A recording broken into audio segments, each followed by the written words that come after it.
Verdade. Já que estamos falando nisso, Felipe, primeiro, muito obrigado pelo teu tempo. A Deus a Música te abençoa, te persegue, te segue e está sempre com a mão sobre tua cabeça. Você é um cara que contribui muito para a música e graças a Deus a gente tem pessoas como você que não trabalham só pela grana, né? A gente, se trabalhar só pela grana com música, a gente simplesmente não vai a lugar nenhum. Tem que ter um pouco mais. E você sempre teve um pouco mais. Isso é muito bacana. Ao contrário, já dispensei muitos trabalhos em que eu ganhei muito dinheiro e que eu realmente não era aquilo que eu queria fazer do ponto de vista artístico, e acho que isso é uma coisa que sempre eu preservei, assim. Eu acho que eu talvez possa contar nos dedos os trabalhos que eu fiz nessa área que eu fiz só pela grana, assim, acho que muito pouca coisa.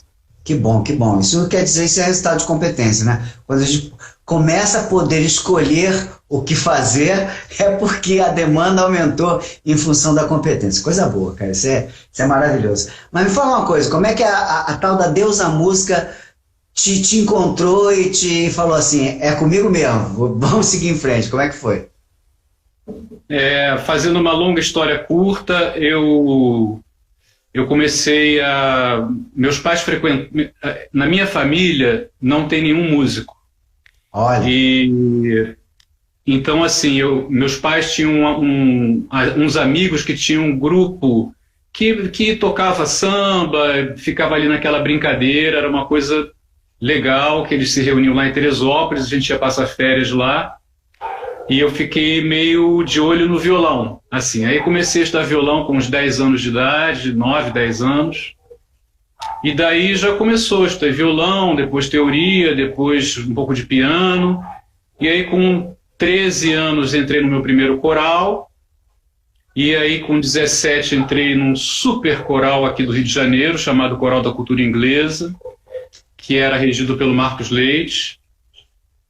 Me fala uma coisa, antes de você continuar, a gente está falando aí, imagino que lá pelo final dos anos 70, talvez, um pouquinho, meio da década de 70, né?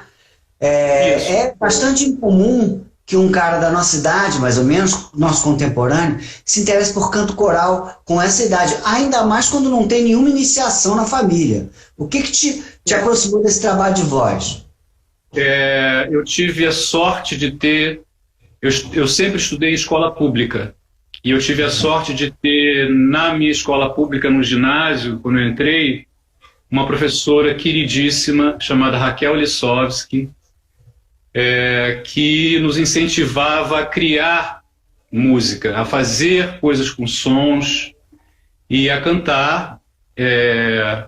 E eu entrei no festival da escola, no primeiro ano do ginásio, e eu já tocava um pouco de violão, e eu chamei umas amigas da minha turma, uma turma maravilhosa que até hoje nos falamos, e eu ganhei o festival, e depois teve um outro festival, e eu ganhei o festival também de música, e aí em 75 nós gravamos um LP, em que tinham músicas minhas, tinha músicas dos outros alunos que estavam, né, no festival de música, festival de poesia. Então isso deu um ânimo, assim, né, a essa coisa da música. E quando eu conheci o Marcos Leite no Coral da Cultura Inglesa, que era um coral muito, muito conhecido no Rio de Janeiro, que depois virou Cobra Coral. Ah, tá, claro. E que teve essa história, né, isso do final dos anos 70, virada dos anos 70 para os anos 80, foi um coral que ao mesmo tempo ganhou o Festival de Corais Brasileiros na Sala Cecília Meirelles e ganhou o prêmio especial no Festival da Globo. O Festival Globo Shell Música, lembra disso, em 81? Claro que sim, lógico. E quem ganhou foi a Lucinha Lins. Sim, Purpurina. Exatamente. E teve... Desse festival tinha todo mundo, né? Tinha, sei lá... Cartões Ibiza, do lado do SEC, enfim. Exatamente. Fátima Guedes. Todo mundo vigente na MPB estava no festival, não era um festival de iniciantes. Até havia iniciantes, mas não era só de iniciantes. Exatamente. E a gente ganhou um prêmio especial, e aí teve clipe no Fantástico, Globo de Ouro, né? Começou essa história toda.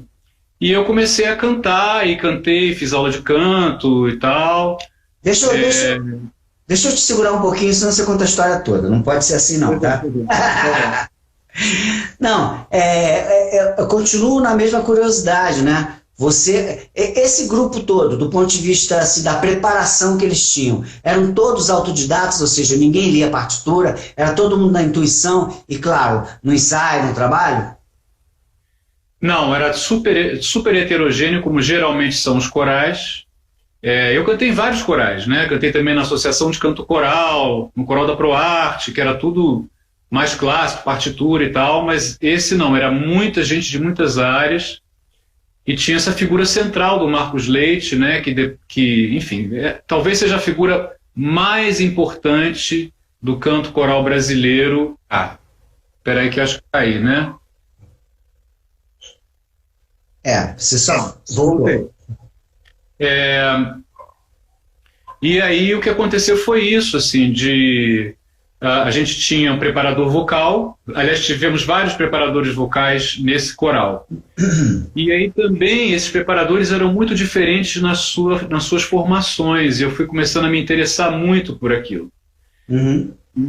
Quando eu fui estudar já com a minha terceira professora, minha querida amiga Maria Lúcia Valadão, que era professora de canto lírico, isso no começo dos anos 80, eu me interessei muito pela parte teórica e pela parte anatomofisiológica da voz e comecei a gastar o meu salário que eu trabalhava em outra coisa, né? Comprando livros de música lá na Livraria Leonardo da Vinci, aqui no centro, livros importados, e eu fui começando a formar um pouco a minha bibliotequinha de canto, né? Estudar um pouco mais sobre isso. Certo, então quando você começou a se preparar, mas aí o teu radar começou a virar pro canto, pro repertório, vamos dizer assim, mais pro erudito do que pro popular, e você ao mesmo tempo abandonou, entre aspas, um pouquinho a composição e a música popular nesse momento específico? Eu abandonei a composição, fui me dedicar ao canto, mas eu fiquei muito tempo entre os vários tipos de canto, né? Eu cantei Mozart na Sala Cecília Meirelles, eu cantei anos na Rio Jazz Orquestra, só repertório de Big Band. Eu cantei Kurt Weill, eu cantei Garcia Lorca, eu cantei MPB, eu queria um pouco ter essa variedade, eu sempre gosto de novidade.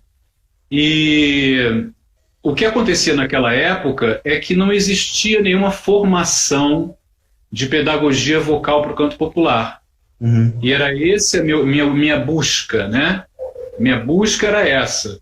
Você tinha, em Berkeley você já tinha alguma coisa, mas no Brasil você não tinha nenhuma organização no sentido de estudos do canto popular. Aí em 90, só para já dar esse gancho, em 90, a gente se reuniu, vários professores de canto, fonoaudiólogos e regentes aqui no Rio de Janeiro, e formamos um grupo chamado Grupo de Estudos da Voz do Rio de Janeiro, que está completando 30 anos esse ano.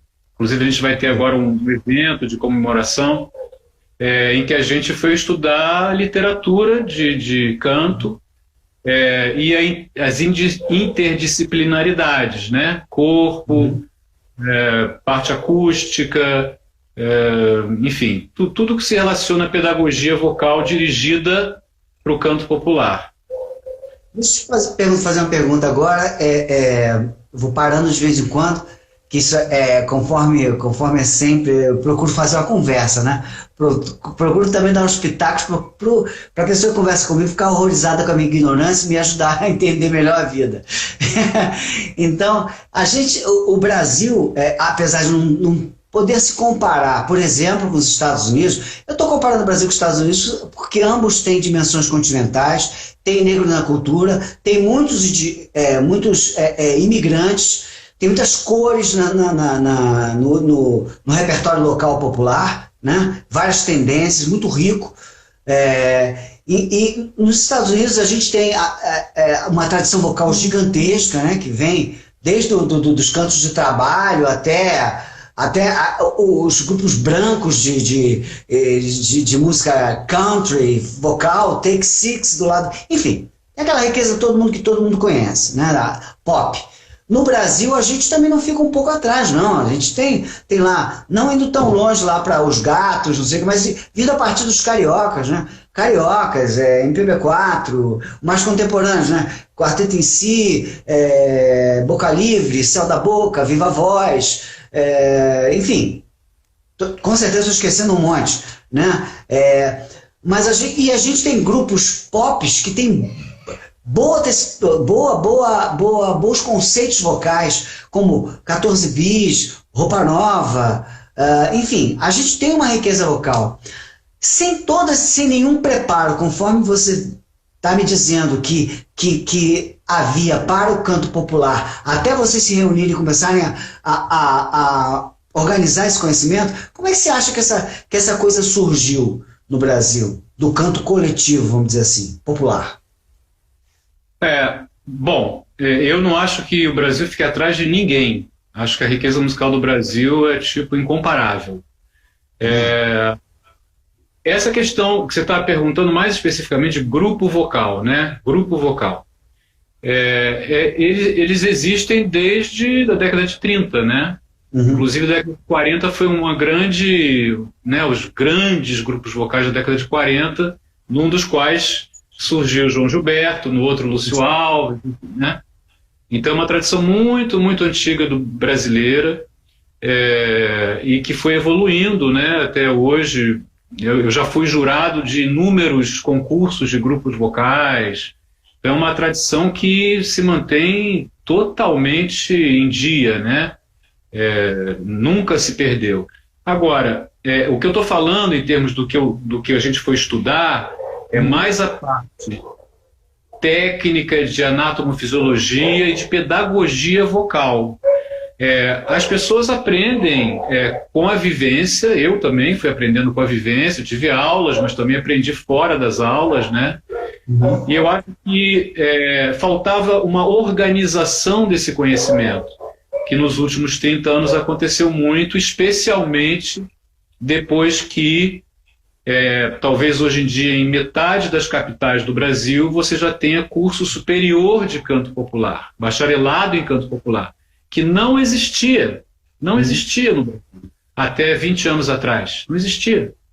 Então esses 30 anos foram de imensa profusão de conhecimentos e pesquisas, uma coisa realmente gigantesca, assim. E a gente aqui no Rio foi bem pioneiro nessa área, eu e os meus colegas. Que bacana.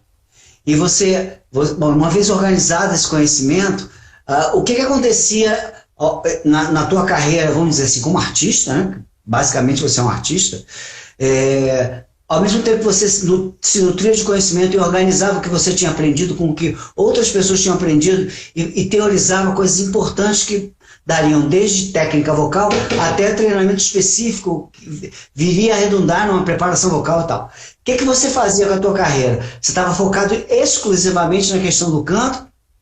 Porque teve nessa confusão toda, me perdoe usar a expressão confusão, você teve, de MPB Show, você teve a célula do Rio Sound Machine, que era um repertório, para mim, curioso, para um cara. Realmente você tem uma cabeça muito, muito ampla, né? Porque a primeira vez que eu te vi na Rio Sound Machine. Eu lembro com uma camiseta, cantando uma coisa gringa. E o repertório da Rio Sound não era só gringo. Tinha uns Steve Maia, tinha umas coisas bem legais. Era meio a meio. Não, era sensacional. Eu adorava. Gostava mais do que outros, não vou citar nomes para não ficar chato, outros grupos que focavam naquela coisa do gringo. Eu achava mais divertido a Rio Sound Machine. E tempos depois eu fui te encontrar, você já, professor de canto, olhar para o Felipe assim, para as primeiras vezes e falar assim: pô, como é que aquele cara é o mesmo cara que estava no palco lá, cantando, sei lá, Descobridor de Sete Mares e depois Freak Out, sei lá.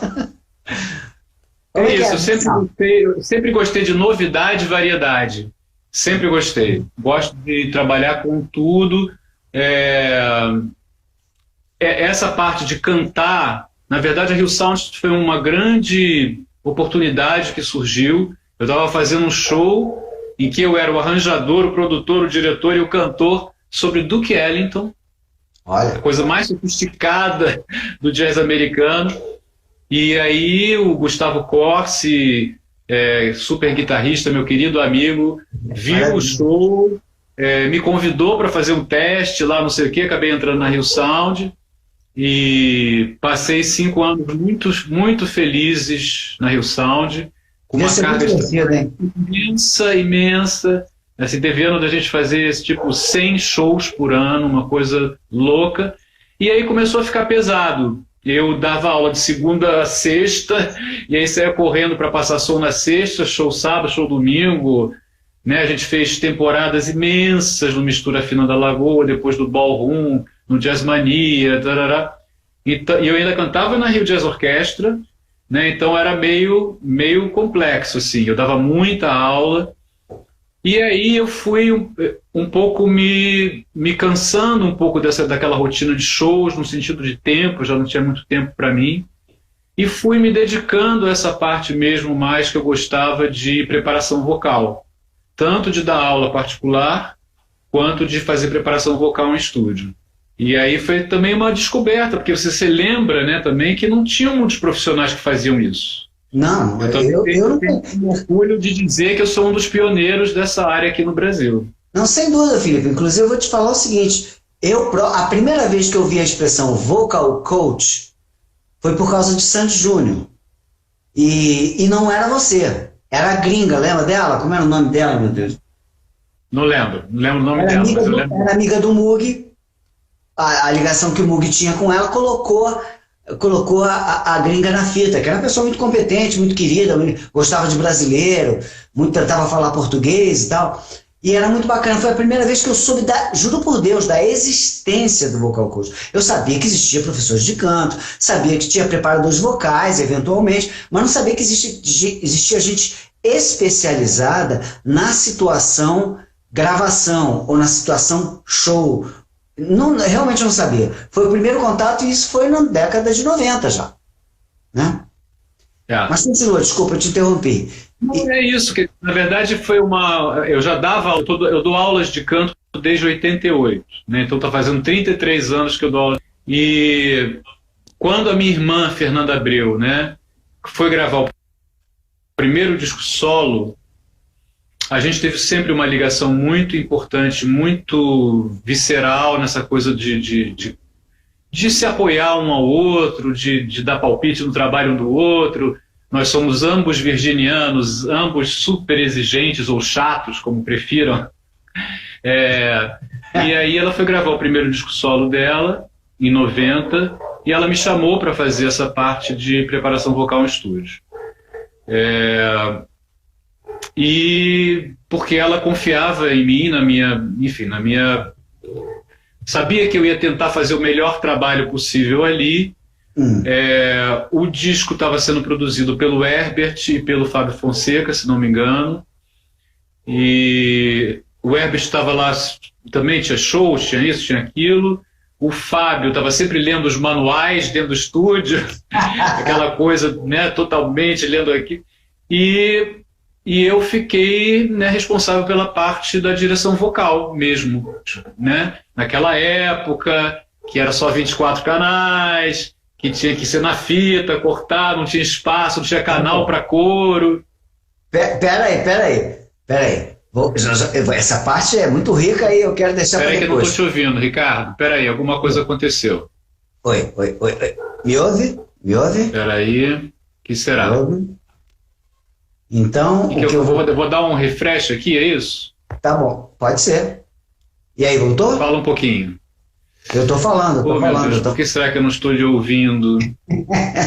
Você não está de fone, não. O que eu faço? Sai e entro de novo? Pode ser, se você quiser. Quer fazer isso? Espera que eu não sei nem fazer isso, eu não sei nem sair e entrar de novo. Vamos falar por sinais.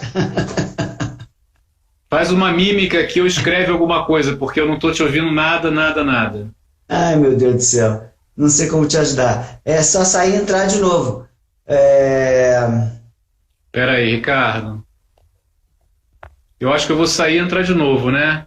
E é melhor, né? Saiu, não sei como é que saiu daqui. Peraí, fica aí. Tá bom, tô aqui, não vou sair não. Ah, garoto, muito bom. Mas eu ia encaixar uma coisa, tomara que eu não perca o fio da meada, porque era uma coisa bem importante. Ah, sim, eu ia voltar um pouquinho para trás e entender como é que foi essa... Como você e tua irmã têm 1 ano de diferença, né? Isso se extingue, né? A partir dos 20 anos, isso é completamente extinto, né? É a mesma idade, é quase irmão gêmeo, né? E sendo do mesmo signo, então é uma loucura. Então me fala uma coisa, como é que foi essa surpresa para os seus pais de 2 malucos decidirem tornar a música profissão? Isso foi um baque, eles deram força, como é que foi? Acho que para Fernanda, não sei se foi muito difícil, apesar de, assim, eu estudei Direito e ela estudou Sociologia e Arquitetura. Né? Não terminamos a faculdade, mas, assim, era complicado. A diferença foi que a Fernanda teve um sucesso imenso na Blitz imediatamente. Né? Então era uma coisa que... Agora, eu trabalhei 10 anos no Tribunal de Justiça e mais 3 anos em outros empregos, até conseguir viver de música. Eu comecei a trabalhar com 16 anos e só fui viver de música a partir dos 28, 29 anos. Eu fiz concurso público, enfim, né? Então era uma coisa que realmente... Depois, assim, eu acho que meus pais foram apoiando, mas uma coisa sempre discreta, assim, entende? Assim, sempre discreta. Seus pais eram portugueses, não é correto? Isso? Meu pai era português e minha mãe brasileira. Meu pai era de Lisboa. Razão pela qual tinha esse grupo de samba no entorno aí na tua infância e adolescência, não é isso? Ele era amigo de um cara que tinha esse grupo e ele tocava cuíca nesse grupo, que eu acho que era o instrumento que menos atrapalhava, assim, ele era o Zé Pereira. Mas o meu pai adorava samba e carnaval. Adorava samba e carnaval. Coisa bacana. Então, bom, a gente parou ali na história, que estava boa essa evolução cronológica, desde que eu segure você para você não contar demais. Você estava ali fazendo a tua primeira experiência como realmente preparador vocal. Ou seja, me corrija se eu estiver errado. O preparador vocal é aquele cara que lida com o artista no pré e no durante e, eventualmente, até acompanha numa pós-produção, hoje em dia. Né? Então, ele trabalha com a massa do repertório, às vezes com a massa do repertório ainda antes da pré-seleção, né?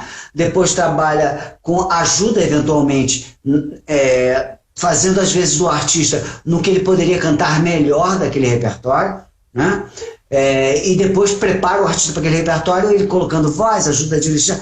Eu falei tudo ou tem muito mais coisa? Com certeza tem mais, né? Deixa eu te fazer uma pergunta, Ricardo. Eu estou vendo passar os comentários de várias pessoas, amigos aqui. Eu não sei se assim, a gente não responde, a gente deixa as pessoas comentando, é isso? Parece. Porque, por exemplo, eu estou vendo aqui agora um comentário da minha querida Márcia Bulcão, isso, que foi minha namorada antes da Blitz. Olha. Foi ela que chamou a Fernanda, né, que ela conhecia a Fernanda, para fazer parte da Blitz, e que está dizendo aqui, seus pais apoiavam 100% a Fernanda.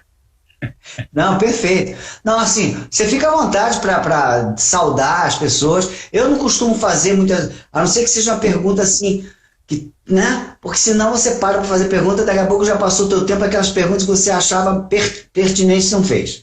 Então, assim, saudar, por favor, fica à vontade. Na verdade, fica à vontade, responde quem você quiser. Ó, a Guacira já pediu 2 vezes para voltar aqui do Sound Machine. Ela deve ter tomado alguma coisa lá, não sei qual é o problema dela. A Guacira, querida Guacira, nossa, com a Guacira, que maravilha. Guacira, o Rio Sound agora, depois, a próxima vai ser já no Retiro dos Artistas. Eu vou fazer uma versão especial. Essa foi boa. Bom, repertório sim, vocês nunca. Mas muito bem. Então vamos lá. Então, deixa eu responder o que você estava perguntando. Tá, por favor. Como é uma profissão, professor de canto no Brasil? Professor de canto no Brasil, quase no mundo inteiro, né? Professor de canto. preparador vocal, produtor vocal, diretor vocal, vocal coach, todos os nomes que você queira dar, profissão não regulamentada. Isso significa que se você, Ricardo, amanhã quiser vir aqui para o Brasil e dizer eu sou professor de canto, botar uma plaqueta e dizer dou aula de canto, Pode o problema é seu, não vai acontecer nada. Então você tem de tudo, né? E a gente vê hoje em dia como é que é nessa coisa de YouTube, né? Você vê umas pessoas falando barbaridades sobre voz, né? Coisas absolutamente inacreditáveis. Mas é isso, são as dores e as delícias de uma profissão não regulamentada. Quando os meus colegas me pedem assim, apoio para o movimento de criar departamentos de canto popular nas universidades, etc. e tal, eu fico sempre na minha. Eu admiro, eu de longe, mas assim, eu sempre tenho essa visão de que quando você estabelece uma pedagogia vocal muito definida, uma imensa... Espera aí que deixa eu voltar aqui. Você Opa. perdendo um pouco as movimentações espontâneas do canto popular. Eu sempre uso como exemplo o Jackson do pandeiro. Nossa. Com aquela voz, ele ia passar em que vestibular? Nenhum. Mas assim, trata-se de um dos maiores cantores da música brasileira. Né? No sentido daquela divisão rítmica. Inigualável. O próprio João Gilberto, né? Mas o João Gilberto é diferente porque se ele quisesse cantar com a vozeirão, ele cantava, né? Como a gente sabe, aquela coisa toda. Você ouviu naquele primeiro disco dele de 52, era o Orlando Silva escarrado, né? Mas o Jackson do pandeiro tem essa coisa, né, de uma voz já, né, que é outra coisa, né? Quer dizer, ela não se encaixa em nenhum tipo de beleza vocal. Mas não se trata disso no canto popular, não se trata da beleza vocal, né? Se trata de você ter um borogodó, uma expressão, e de você, para mim, na minha visão, eu sempre quis trabalhar isso com os meus alunos, que é a identidade vocal. Antigamente era ligar o rádio, hoje em dia é botar no Spotify, e você em 30 segundos, 15 segundos, é a Maria Bethânia, é a Cássia Eller, é o João Gilberto, é a Elis Regina, é a marca vocal. Isso não é fácil, isso é uma coisa que realmente demora um tempo até a pessoa realmente conseguir essa identidade, essa marca, né, essa impressão digital vocal. E o meu trabalho sempre foi dirigido para isso. Por isso é que assim... Fala. Felipe, mas isso parte, evidentemente, de uma questão, vou chamar fisiológica, a questão do timbre, né? E o desenvolvimento dessa personalidade a partir das cores do timbre de cada um, tanto a região que ele consegue cantar, quanto se é anasalado, se é isso, se é um Belchior ou se é a TT Espíndola, parte de uma fisiologia particular. E o que você está me dizendo é que é possível trabalhar essa coisa inata e torná-la a marca cada vez mais expressiva, não é isso? Mais ou menos. Não se trata de uma fisiologia particular. Não. E nem muitas vezes de uma anatomia particular. Você tem realmente algumas pessoas têm uma certa maneira de usar a voz, algumas delas têm uma questão, por exemplo, né, a ressonância nasalada do Belchior, ou o que a gente chama o twang da TT Espíndola, enfim. Não vou entrar em termos tão técnicos aqui. Tá. Mas o que eu quero dizer é que o que a gente, como professor de canto, como preparador vocal, tem que observar é se aquele tipo de uso é danoso para a voz, né? Que se ele tá realmente criando um problema vocal, né? Um nódulo, um cisto, um pseudocisto, um granuloma, o que quer que seja, ou se aquilo é uma coisa que o cantor pode ficar usando aquilo daquela maneira sem se prejudicar. Mas eu quero dizer do timbre, só para terminar, essa questão do timbre é uma das coisas, né? É uma das coisas da marca pessoal, né? Porque também tem vários outros fatores, né? Como o repertório, como, Não, né? claro. Né? Então é uma Aí a gente coisa está falando da estética como um todo, né? Exatamente. É o que o bom intérprete ou o bom compositor tem que aprender. Não vou dizer que isso é cerebral, mas isso é uma coisa que pode ser planejada. Né? É só a pessoa sentar e existem vários cantores na tradição das cantoras brasileiras que fazem repertório do ponto de vista autoral, elas pensam como se estivessem compondo e por isso elas têm personalidade. Você vai pensar, essa música é a cara da Bethânia, por quê? Você sabe o que ela gosta, ela te ensinou o que ela gosta e você gostou do que ela te ensinou, então você sabe que aquela música é a cara da Bethânia. A Bethânia pegou, você lembra disso, pegou aquela Cheiro de Amor, que era uma música que era uma propaganda de motel em Salvador, que era um jingle, na verdade, e gravou, era a cara dela mesmo, mas só ela podia. Tu acha que alguém teria coragem de falar assim? Aliás, foi uma sobrinha dela que falou, e ela chamou a atenção dela e ela gostou, mas só a sobrinha, porque eu não teria coragem de mandar pedir Bethânia, o AIR novinho, primeiro dia, Bethânia, que tal gravar aquele jingle? Faz parte da personalidade, né? Eu acho que tem esse exemplo é ótimo. Eu acho que tem uma, digamos assim, 2 ou 3% dos cantores, dos grandes cantores, tem essa sorte de ter um timbre especial desde o início. É mesmo, Felipe? Deixa eu terminar meu pensamento. Por favor, não, por favor. Bethânia, Cássia Eller. Olha, eu vou ficar aqui um tempo, eu não vou nem mencionar muitas pessoas, porque realmente é muito raro. O que eu quero dizer com isso? Eu quero dizer que 97% das pessoas têm timbres comuns. Ah, sim. Então, o que vai fazer a diferença é realmente como a pessoa usa essa voz e o que ela vai fazer artisticamente, né? Posso fazer uma pergunta que eu acho que é para nós meigos e leigos, que não, acho que eu sou o único aqui, porque eu só estou vendo cantor aqui.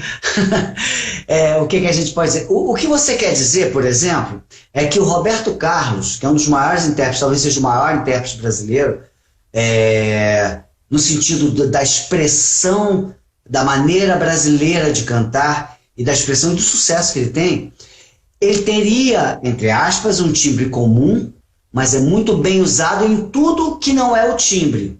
Ou seja, na respiração, na escolha do repertório, na composição. Ele vai no entorno daquele timbre, que é um timbre... E realmente, eu acho que o timbre do Roberto Carlos... Não, olha, meu Deus, que timbre maravilhoso. Não é isso. Isso, eu acho até que o Agnaldo Timóteo, estou exagerando aqui, tem mais timbre do que o Roberto Carlos. Faz uma comparação grosseira aqui. Então, faz sentido isso que eu estou falando para eu entender melhor o teu raciocínio?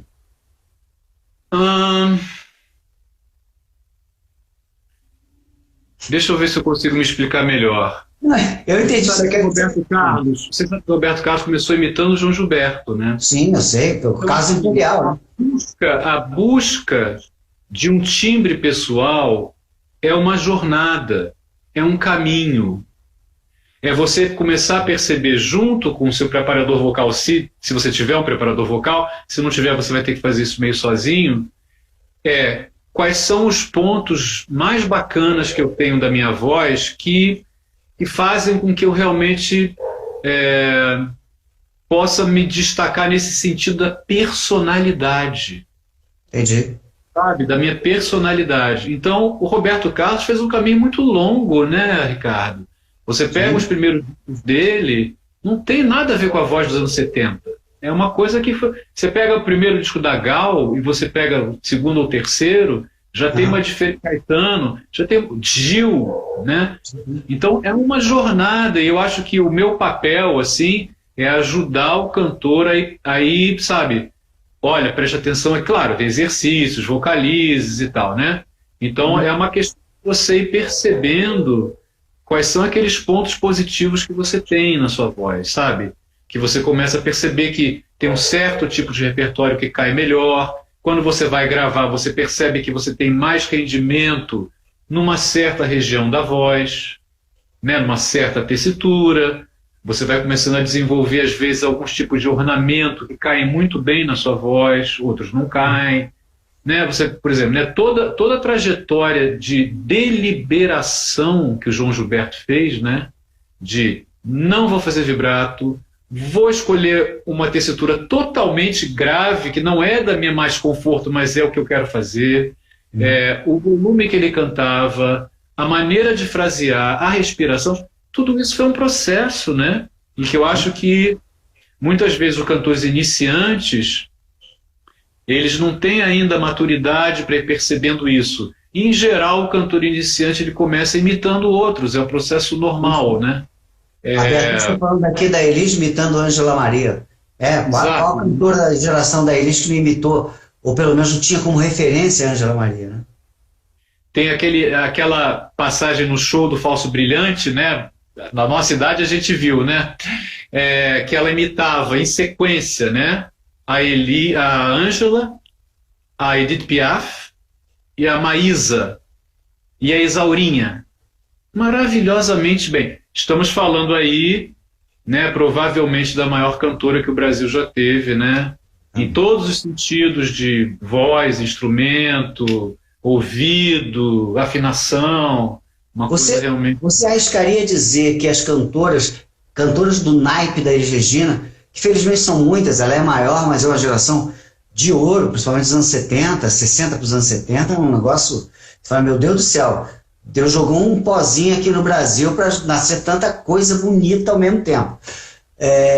Você acha que as que foram mais duradouras em termos de carreira foram aquelas justamente que descobriram intuitivamente, porque conforme você está me falando, essa sabedoria que você desenvolveu e hoje em dia você consegue aplicá-la profissionalmente, ela não havia na década de 60, na década de 70. Uma pessoa do lado que era aquela pessoa que ajudava, que não era simplesmente produtor. Aliás, nem o produtor ajudava muito nisso, que os produtores do Brasil foram aprendendo, né?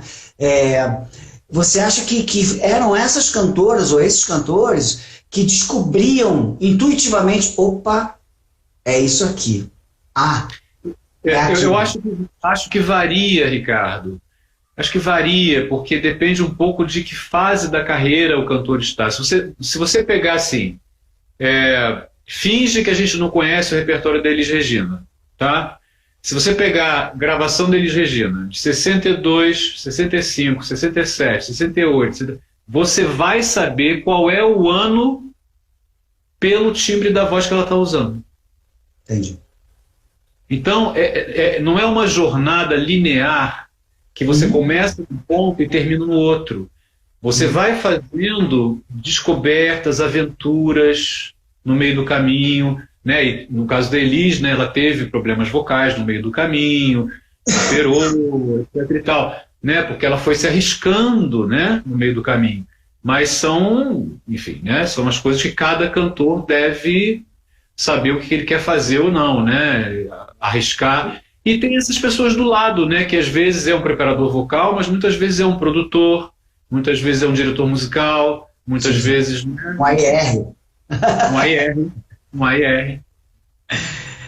Eu diria que os AIRs eles ficam, por causa da pindaíba que o AIR, por causa da interface que o AIR fica, que é uma interface difícil, eu diria, que é justamente olhar para a gravadora e falar, eu vou entregar o disco que você precisa, olhar para o artista e falar assim, eu vou fazer o disco que você quer fazer. É muito difícil isso.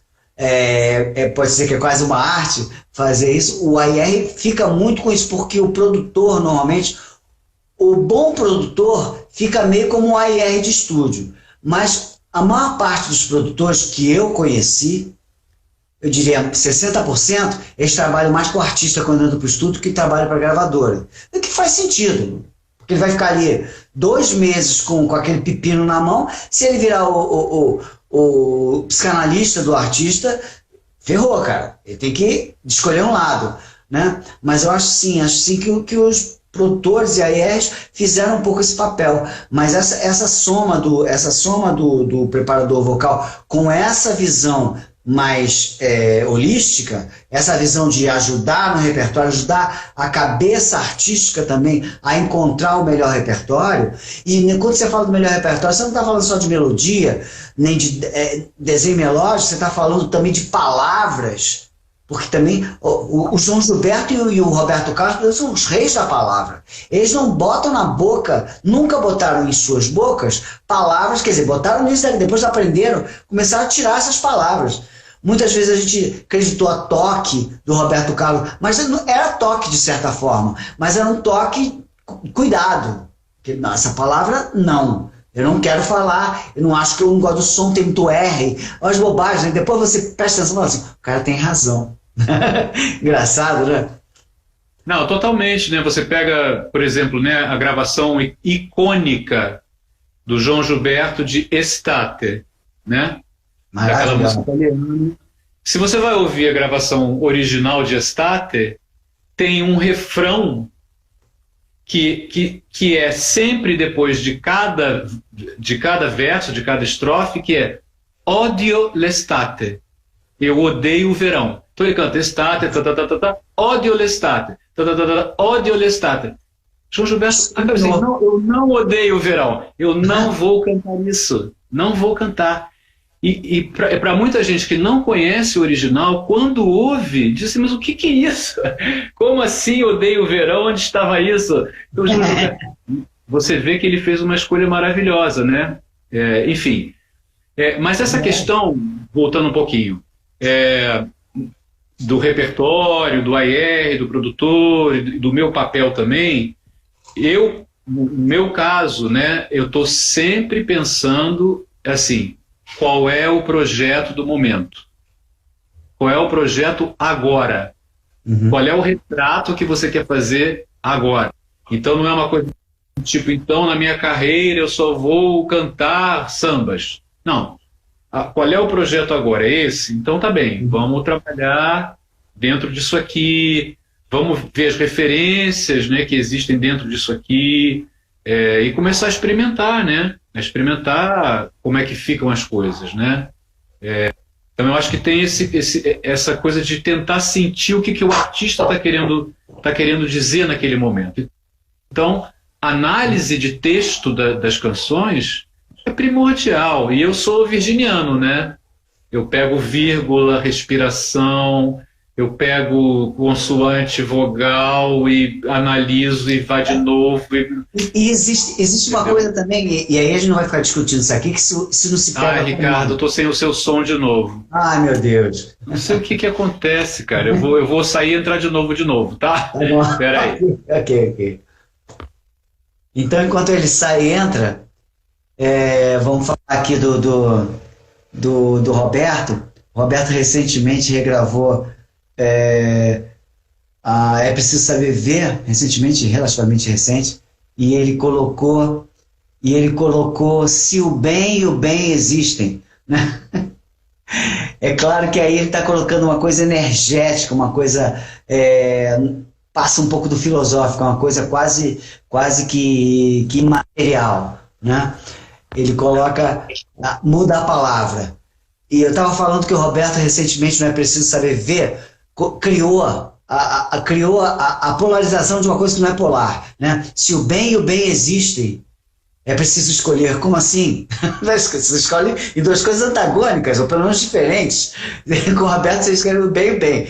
Mas o João Gilberto, quer dizer, o Roberto tem esses dois lados, a questão energética e filosófica e imaterial, e tem a questão mesmo de saber que aquela palavra, entre aspas, é suja para o vocal, por alguma razão. E o João Gilberto faz uma coisa legal, no final de Sampa ele inverte. E os novos baianos passeiam na tua garoa, e os novos baianos te podem curtir uma boa, ele inverte. E você escuta e fala assim, o cara tem razão, fica mais musical. É engraçado, o cara tem essa coisa na cabeça e passa pelo reino dessa coisa das palavras mesmo, né? Agora me fala assim, vou encaixar, a não ser que você queira comentar mais alguma coisa a respeito disso, eu vou encaixar uma coisa com relação à dificuldade que se, entre aspas, a maior ou menor dificuldade que se tem trabalhando com cantautores e com intérpretes. Olha, eu trabalhei muito com ambos, né, e eu acho que tem uma diferença que é...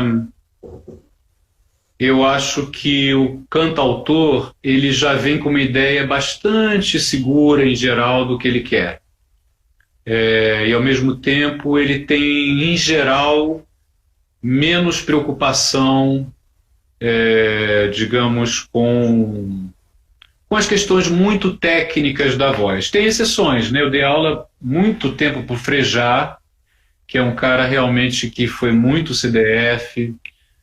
Dei aula muitos anos para o Pedro Luiz, que é um cara super CDF, né, que não tem um material vocal extraordinário, mas que, sabe, aquele cara que vai, que se aplica, que faz o melhor possível. E eu acho que os cantores, que são só cantores em geral, eles têm, digamos, um caminho um pouquinho mais longo até chegar onde eles querem chegar, né? Até descobrir o que eles querem com cada canção, né? Eu acho que isso é natural, e acho que as duas coisas são muito fascinantes, assim, de trabalhar, as duas maneiras. Muitas vezes o que acontece trabalhando com cantautor é que, por exemplo, eu né, passando o texto, passando a melodia, passando a harmonia, eu chamo a atenção para uma coisa que ele não percebeu na composição. Não percebeu que aqui tinha uma coisa que ele já tinha falado ali, ou que aquela métrica não era tão assim, ou que aquela nota que no agudo ele botou um U, podia ser uma outra vogal, enfim. Eu tenho uma certa liberdade também, né, em geral, de fazer esses comentários, e é claro, a pessoa aceita ou não aceita, o problema, né? Sim, claro. Mas, Ricardo, olha, a gente já está um tempo conversando e a gente nem entrou na parte de estúdio ainda, hein? Olha, eu tenho tempo. Olha, eu vou te falar que live boa como essa, eu adoraria tirar tudo possível, a não ser que você tenha compromisso, evidentemente. Que não seja... Não, mas enfim, mas eu acho que a gente podia entrar um pouco nessa parte, né? Porque a gente fez aquelas parcerias naquela época, né, da Universal, e que é aquela história, né? Quer dizer, foram coisas em que eu basicamente fui fazer por causa da indicação de vocês, né? Sua e do Max, especialmente, né? Então eu tive aquela sorte. É claro que eu tinha tido muita exposição no Brasil por causa do Fama, né? Que tinha sido, né, o primeiro reality show de música. Eu era o professor de canto do Fama, né? Então, de 6 meses, um programa diário na TV aberta, diário no canal a cabo. Então, né, era reconhecido no Brasil inteiro, as pessoas me reconheciam, aquela coisa um pouco assustadora, assim. E, ao mesmo tempo, surgiram convites que eu não aceitei de jeito nenhum, assim, tipo, escrever livro de técnica vocal, fazer vídeo de técnica vocal, trabalhar com os grupos aí, que eu não vou falar o nome, não vou. Mas aconteceram aqueles convites que eram irrecusáveis, né? Tipo Sandy Júnior, Zeca Pagodinho, Chitãozinho Chororó. Vamos aproveitar e vamos falar de Sandy Júnior. Essa foi a nossa experiência mais, não vou dizer culminante. Só que interrompeu, ou seja, tem o meu amigo, o Luiz, ele até hoje, que ele escreveu aqui, Felipe Abreu do Fama, ele até hoje só fala assim, Felipe Abreu do Fama, ele só fala assim de sacanagem comigo, até hoje. Vai, Luiz. Muda pra fama do Felipe Abreu, que é boa. Parada é a seguinte, a gente fez, para avisar as pessoas aí que não sabem, nós dois trabalhamos lado a lado, ombro a ombro, aliás, ficamos na mesma cidade. Quanto tempo a gente ficou em Campinas? Sei lá, 15, 20 dias. Uns 2 meses. Em períodos de 15 dias, 20, ia, voltava e tal, trabalhando. Porque tinha o disco e tinha o filme, né? Lembra? Sim, tinha o Aquário também, ao mesmo tempo. Foi pauleira. E foi uma experiência muito boa para mim, porque, para começar, eu trabalhei um pouco mais junto com vocês. Não sei se você lembra, o Max ficava, às vezes, quando a gente se dividia, o Max ia para as bases e a gente já pegava as vozes, né? E aí eu ficava ali do teu lado e aprendendo muito, né? E, ao mesmo tempo, como Sandy e Júnior, ambos, são dois jovens muito, absolutamente finos, bem formados, educados e que ouvem, né? Eles ouvem. É maravilhoso trabalhar com gente assim. A grande questão ali que eu queria discutir contigo, eu lembro que era tema dos nossos cafés da manhã de vez em quando, antes de ir para o estúdio e tal, que era o tal do perfeccionismo, né? Que para mim, eu por exemplo, ainda acho, e você vai entender o que eu estou falando, a gente já falou sobre isso, eu acho que existem erros bonitos, que não pode mexer. Não, está lindo, porque é humano, caramba, a gente não é perfeito. E a tecnologia, ela leva a gente, ela dá recursos que fazem com que a gente duvide da beleza humana e entre dentro do laboratório da Johnson & Johnson, completamente asséptico, e você entra todo de branco e sai um disco, sei lá, um disco que você pode lançar que não pega nem Covid, entendeu? Então assim, pô, caramba, e eu tinha essa questão, não vou dar nomes, é um pouco óbvio, mas de qualquer maneira, eu ficava preocupado, eu dividi isso com você e ficava realmente preocupado. Existia uma preocupação muito grande, e não era só do duo. A gente sabe que tem outros artistas que depois que aprenderam as possibilidades da pós-produção de voz, ficaram viciados nisso. Queria te ouvir um pouquinho a respeito. Eu acho que isso é uma questão de ondas, de vogas, de modas. Eu me lembro que o primeiro disco que eu trabalhei com software de afinação foi um disco que foi um sucesso tremendo, né, que foi o Herê, do Cidade Negra, em 95. Que tem hit, só hit, começo ao fim. Bom demais. E eu estava começando a aprender a usar aquilo, estou falando porque eu não mexo naquilo até hoje, porque eu só fico vendo e pedindo, tira isso, bota aquilo, tira isso, bota aquilo.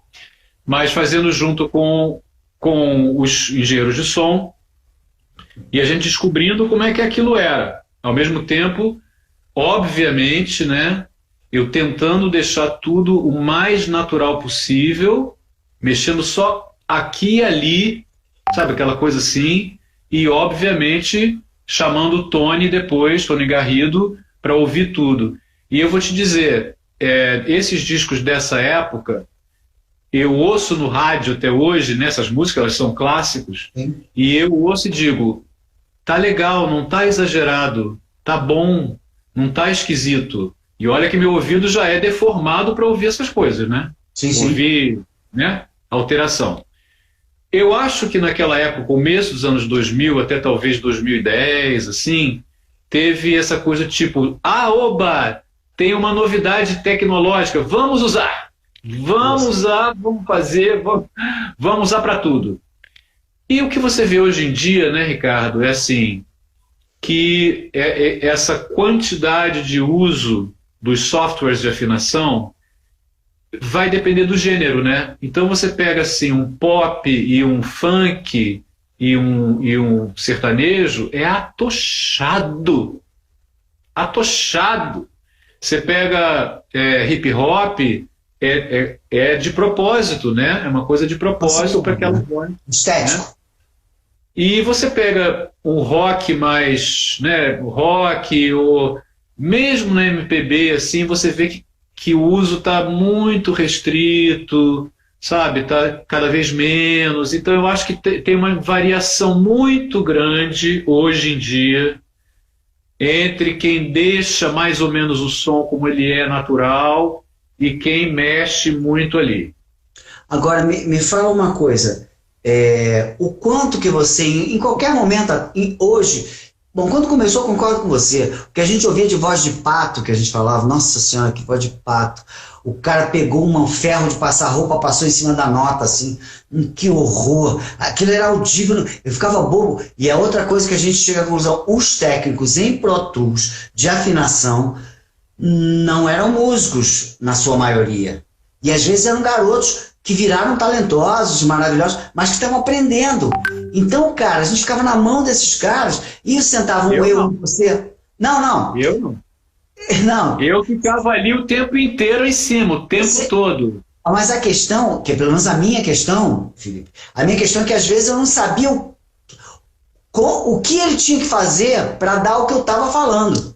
Entendeu? Essa era a questão, não era o ouvido. Eu falava, não, tá ruim. Ele fazia 1000 vezes, tá ruim, tá ruim, tá ruim. Mas eu não sabia dizer para ele, olha, pega o mouse aqui e puxa. Eu não sabia. Enfim, depois a gente pegou uns certos macetes e no final das contas a gente ouviu o produto pronto.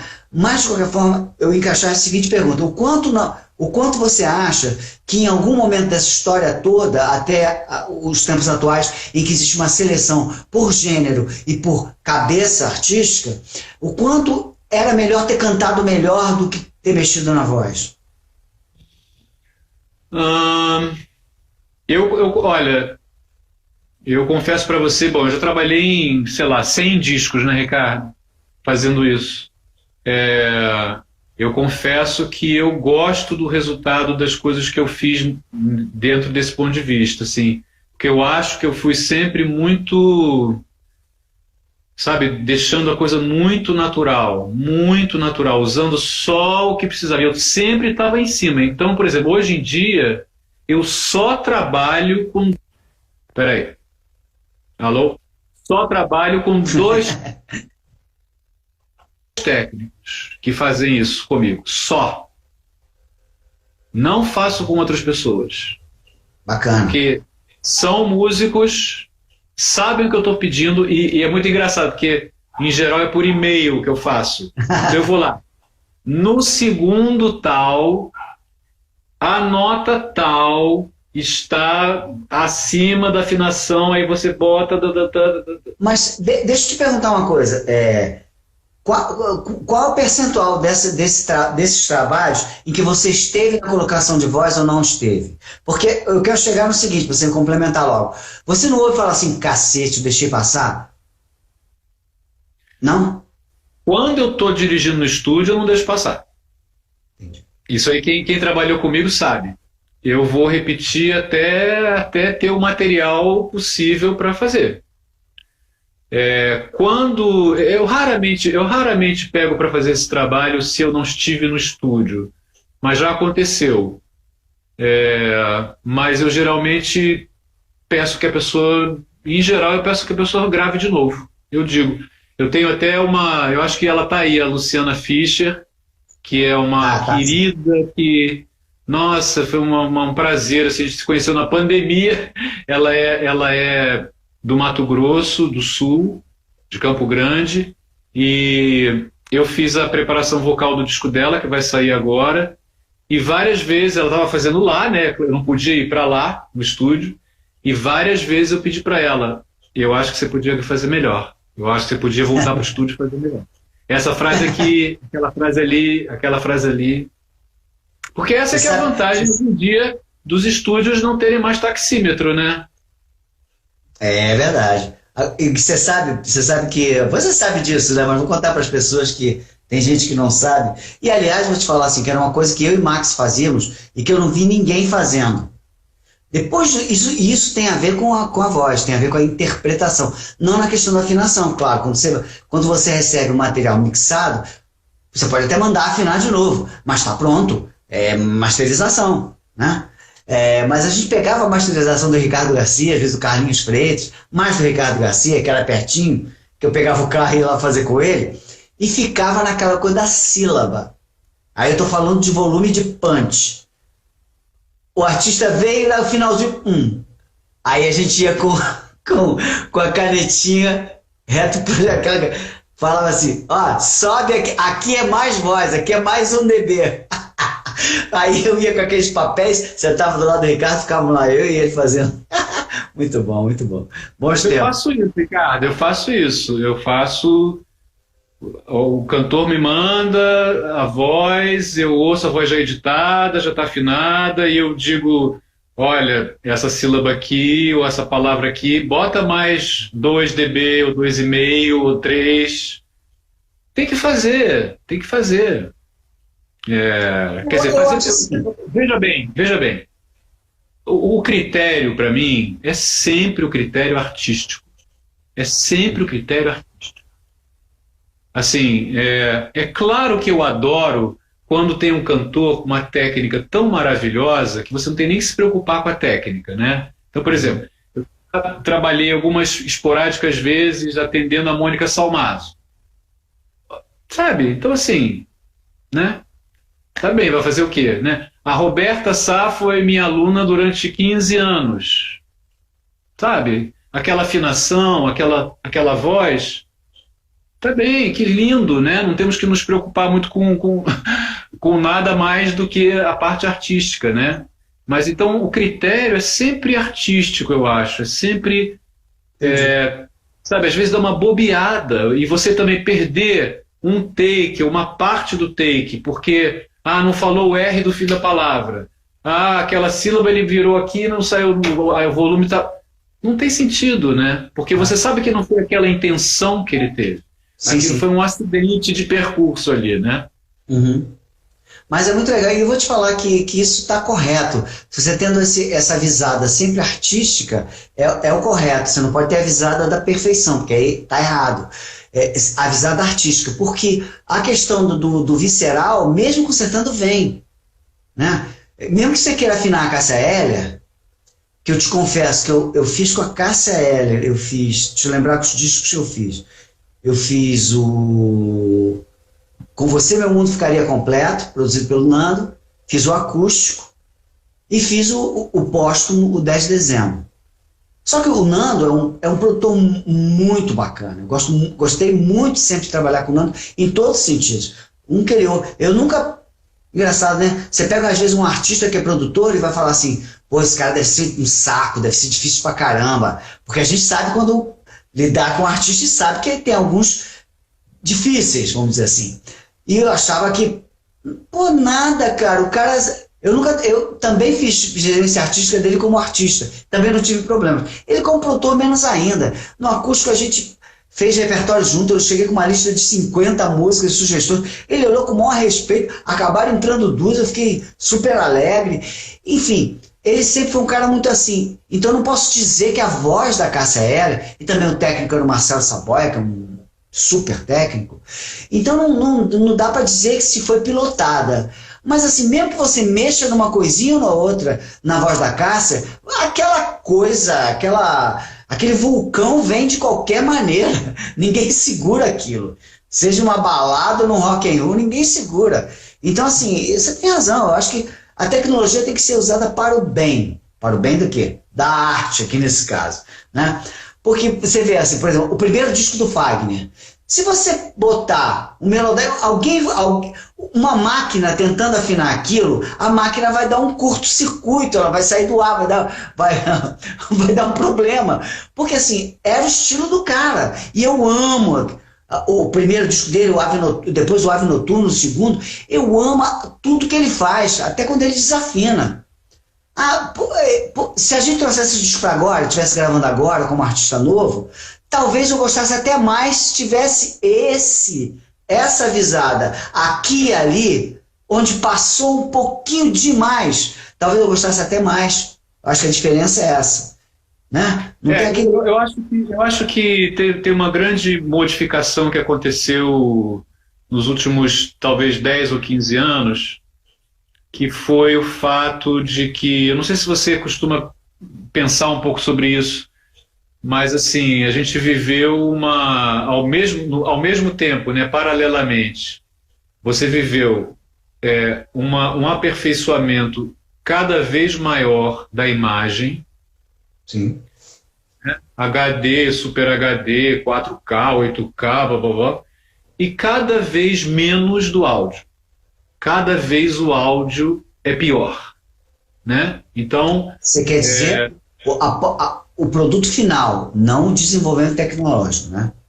Eu quero dizer aonde as pessoas ouvem música e veem imagens. Entendi. Então, você tinha um apuro auditivo geral das pessoas, né? Nos anos 70, anos 80, as pessoas de classe média tinham um toca-discos razoável, com aquelas caixas grandonas, aquela coisa toda que você ouvia, né? E LP, analógico e tal. Hoje em dia as pessoas ouvem música no celular mesmo, né? No celular. MP3. Então eu acho que também a sensibilidade geral, estou generalizando, Tá? Para a afinação, é muito menor do que era antes. As pessoas não se incomodam muito se os cantores desafinam. Essa é a verdade. E eu percebo isso no meu dia a dia. Né, agora não na pandemia, mas assim, né, quando eu ia a uma festa de aniversário, de criança, de jovens, assim, de ouvir um parabéns para você completamente desafinado. Não era tão comum você ouvir uma coisa tão completamente desafinada. Você tem toda a razão, desculpa te interromper, mas você tem toda a razão. Uma das coisas que mais me irrita, minha mulher sabe disso. Quando chega o Fê, eu dou um grito. Mas essas pessoas recordam que a melodia não é aquela, meu Deus do céu, por favor. A melodia não é aquela. A Luciana Lumix, está aqui fazendo um comentário bacana sobre isso, né, essa questão da compressão do som, né, esse atochamento das masterizações, né, Ricardo? Isso é uma loucura, sim. Né? Uma loucura. Você perde completamente a multidimensionalidade do som, né? As possibilidades dimensionais do som, né? E a Mary Fê, minha querida Mary Fê aqui também, falando assim, já estamos todos meio surdos mesmo, porque tem isso, essa coisa de headphone, de earphone, de usar fone. Eu assim, inclusive eu comecei agora na pandemia dando aula online, né, que tive que dar aula online, né, que esse áudio horrível, né, mas é o que temos. Com fone, e eu acabava exausto, assim, tipo, não dá certo isso. Né? Não é natural, não é orgânico você ouvir desse jeito, né? Você sabe que existe um estudo... Causa problemas de surdez, né?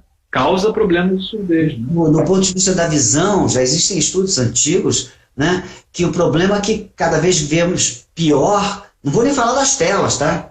Estou falando da proximidade, que a gente não tem mais... A gente não vê mais horizontes. O ser humano parou de vislumbrar horizontes. Uma das coisas que eu adoro em Portugal é que tem horizonte pra caramba. Muito horizonte.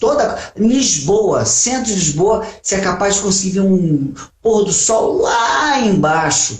E a gente trazendo isso pro som, é exatamente disso que a gente está falando. A gente não consegue mais horizonte do som. O som fica aqui, ó, tol, e acabou. Ele não tem espaço, né? E isso, com certeza, interfere na nossa possibilidade de audição. Eu pensei que quando a gente criou o 5.1 lá atrás, né? O Max super entusiasmado com o 5.1, realmente era uma coisa bacana. Eu já acho que é uma coisa mais para audiófilo, porque eu sempre achei que você ouve estéreo mesmo. O ser humano ouve estéreo. Se você está na frente de um palco, ouve estéreo. É o PA, mas é estéreo, pô. O cara separou os testes e está ouvindo. Se é um pouco mais para cá, um pouco mais para lá, pode fazer, mas é 2 ouvidos, em posições, nessa posição. Eu achava o 5.1 meio Disney, sabe?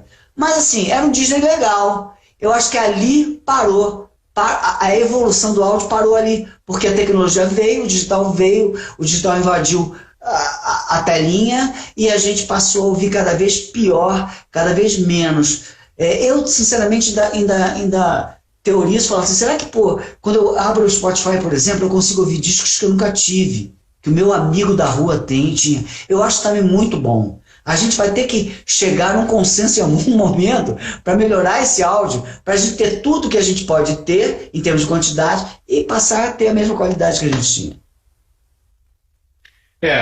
Tem umas pessoas fazendo uns comentários bem bacanas sobre essa questão do áudio. Eu não vejo muito retorno, não. Eu acho que a gente está se tornando uma sociedade cada vez mais visual e assim, né, as estatísticas de estudos, né, mostram que a surdez é um fenômeno cada vez mais geral e cada vez mais pessoas jovens têm perdas auditivas grandes, assim. Então os meus amigos que não são da música, eles já me conhecem. Se a gente vai sair, se a gente vai numa reunião, não põe música. Não põe música. Não põe música. Juro. Tipo assim, vamos sair, vamos jantar, não sei o quê. Senão, bota uma música. Não. Eu não consigo. Meu ouvido vai para lá e eu não consigo prestar atenção em nem conversa nenhuma. Entendeu? Esse tipo, o que eu quero dizer é o seguinte, né? Eu gosto muito dessa história assim do afinador do Glenn Gould. Glenn Gould, grande pianista, especialista em bar. E então ele era aquele louco, não sei o quê, enfim, um gênio, né, daqueles, um dos maiores intérpretes de bar do século XX. E ele tinha um afinador, coitado, que ia afinar o piano dele, né? Sofredor, né? Aí, quando ele morreu, quando o Glenn Gould morreu, perguntaram para o afinador dele, como é que era essa loucura de você trabalhar para esse maluco, não sei o quê. Ele falou assim, não, eu adorava trabalhar com ele porque ele me avisava com 2 meses de antecedência que ele queria afinar o piano. E eu me preparava durante 2 meses para poder afinar o piano. Você entende o que eu quero dizer? Uhum. Eu acho que tem que a gente tem que fazer, falo sempre para os meus alunos jovens, assim, uma cultura do silêncio. No sentido Melhor assim, do que silêncio, só João. alguma hora do dia, você tem que conseguir ter silêncio para você renovar seu ouvido. Eu me lembro sempre da história do Lincoln, né? Quando eu trabalhei com o Lincoln no disco da Cláudia Leite, primeiro disco solo dela, foi uma das gravações mais divertidas, assim. E a gente almoçava, era aquele lockout no AR, né? Aquela coisa que ficava o dia inteiro.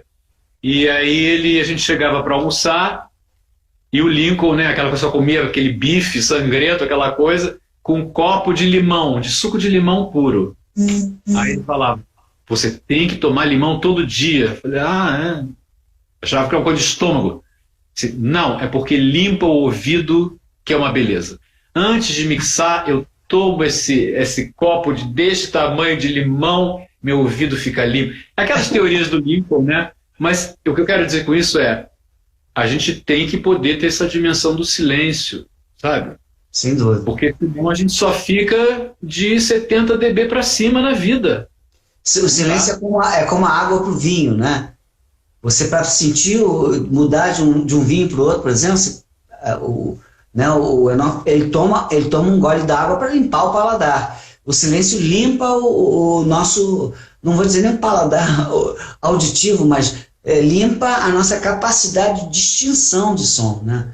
Eu acho assim. Eu até vou citar a música do Caetano, que Mais Ninguém...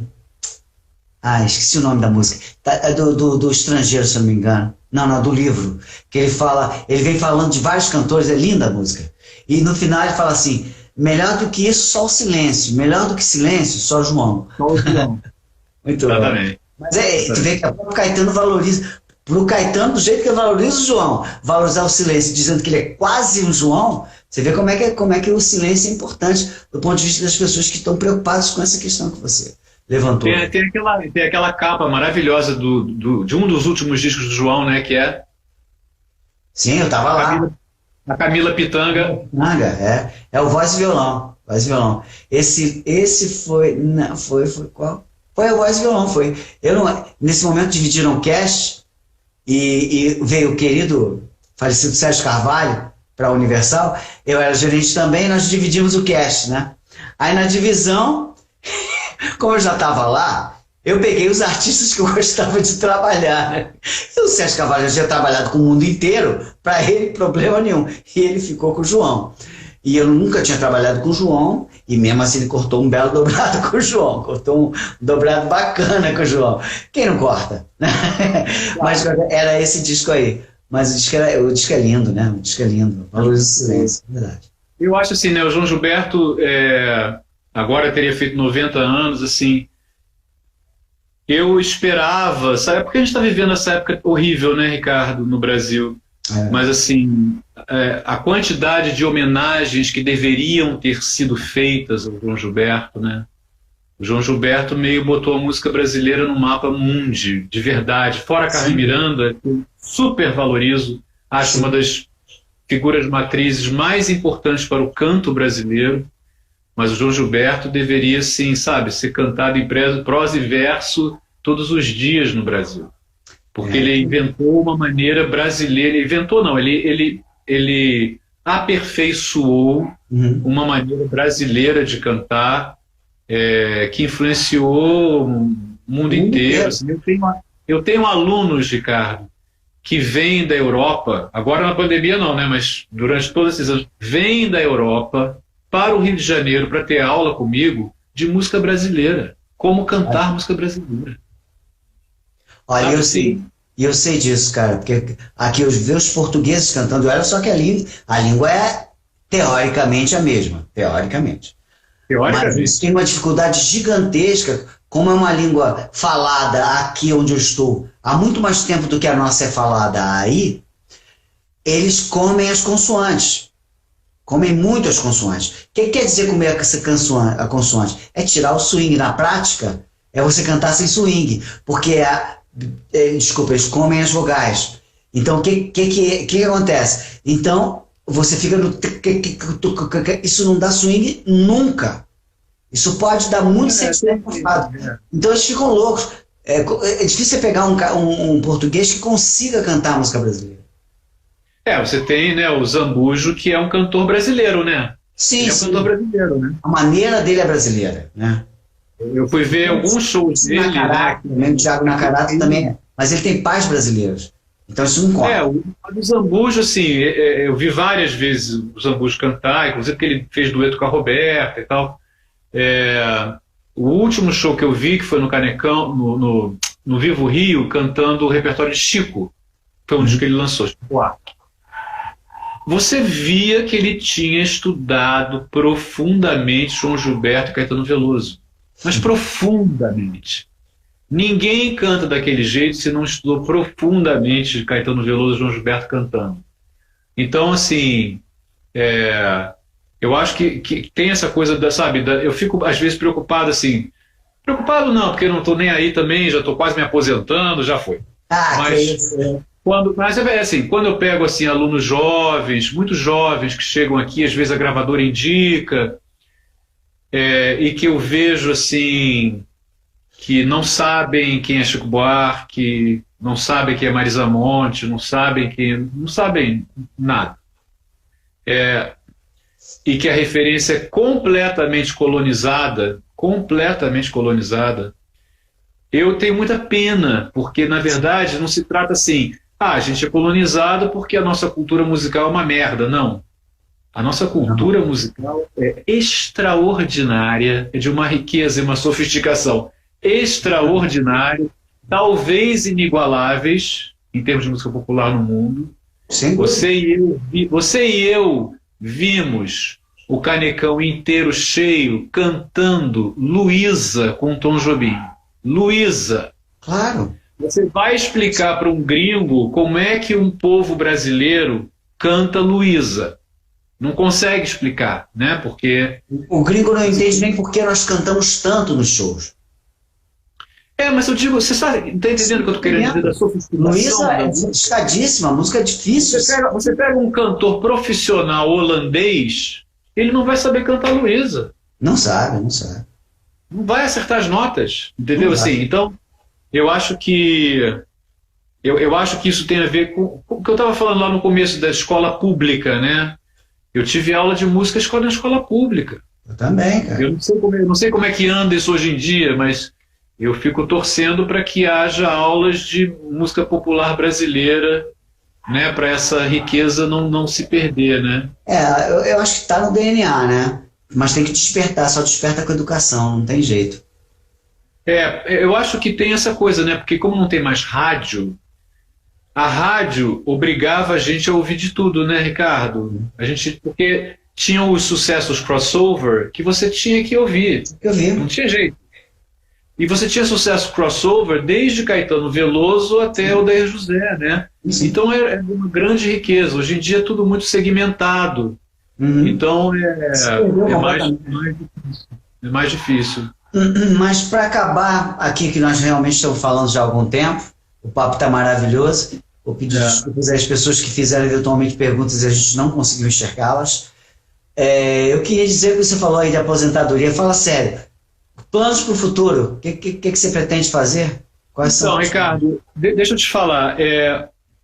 A gente nem falou muito, né? Eu trabalhei com tantos artistas maravilhosos, assim, e eu fui muito privilegiado, sabe? Eu fui muito privilegiado porque Eu vou te falar assim, tem uns momentos eu dando aula, isso eu estou falando antes da pandemia, né? Quando as pessoas vinham na minha casa ter aula.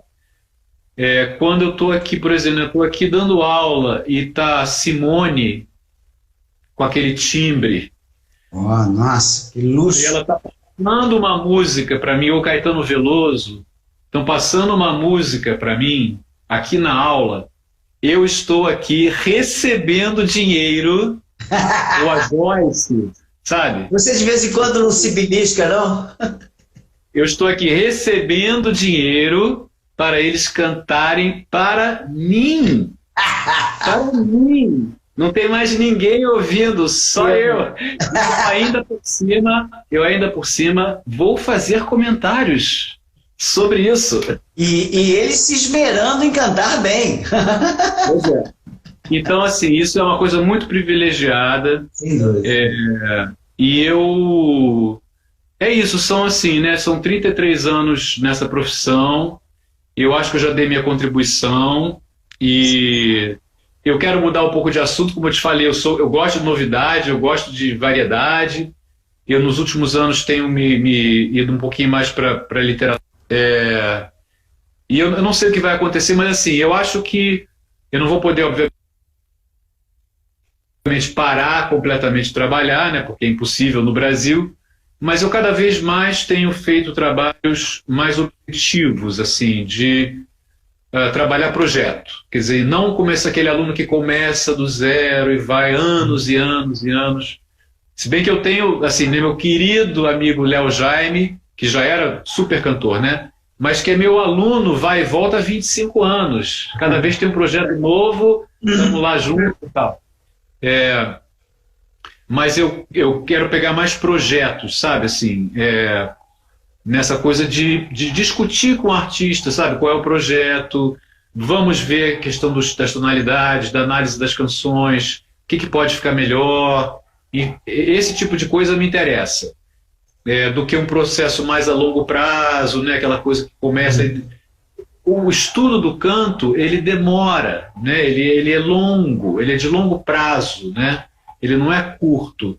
E ele também não tem fim, porque a pessoa pode se aperfeiçoar para o resto da vida também, né? Então, eu acho que é isso. Eu não sei se você está vendo alguma pergunta interessante aí, ou se a gente, de repente, já foi. Eu tenho uma que eu queria te fazer, que eu devia ter feito no início, né? Se em tese existe professor de canto, é possível ensinar uma pessoa a cantar. Partindo dessa premissa, qualquer um pode cantar? Qualquer um pode cantar se não tiver, talvez, problemas neurológicos graves ou problemas de surdez muito graves. Não significa que pode cantar profissionalmente, né? Estava esperando. Pode cantar por o seu prazer e prazer dos seus amigos, mas eu vou te falar, eu tive na minha vida, assim, pessoas que eu peguei do começo, assim, que eu falava para mim mesmo assim, tipo, nunca vai conseguir afinar uma nota, e que algumas delas se tornaram cantores profissionais competentes, assim. Então é uma coisa que você não sabe muito, da onde tem vem? muita explicação racional, no sentido assim, pá, vai dar nisso, tá. E o contrário é verdadeiro, né? Pessoas hiper musicais, talentosas, com uma voz maravilhosa, que não foram a lugar nenhum por falta de empenho, de cuidado, de, sabe, de ambição artística mesmo, né? Então, é muito variável. O que eu sempre falo é, você não precisa ter uma voz linda para você ser um bom cantor. Sabe assim? Você tem que ter o que dizer. Sim. Tem que ter o que dizer. Né? Você não pode cantar o que todo mundo já cantou, fazer igual, né? E aí não dá. Mas você não precisa ter um material extraordinário para você ser um cantor, um bom cantor, né?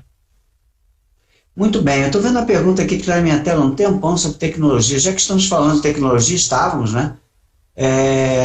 Afetando a percepção, o que vocês poderiam dizer sobre o quanto está afetando a estética.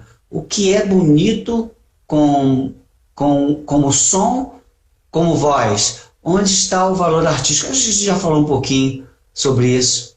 Eu acho que só para responder muito rapidamente, né? Esse conceito de beleza, né? Que é um conceito, mas que acho que ficou assim, né? O conceito clássico de beleza, assim, digamos, do século XIX, né? Eu acho que ele mudou completamente e acho que a beleza. Eu tenho as minhas preferências de beleza vocal, mas eu acho que foi feito um estudo, né, por exemplo, com grandes cantoras líricas, assim, das maiores do século XX, perguntando às pessoas qual, qual das cantoras tinha a voz mais bonita.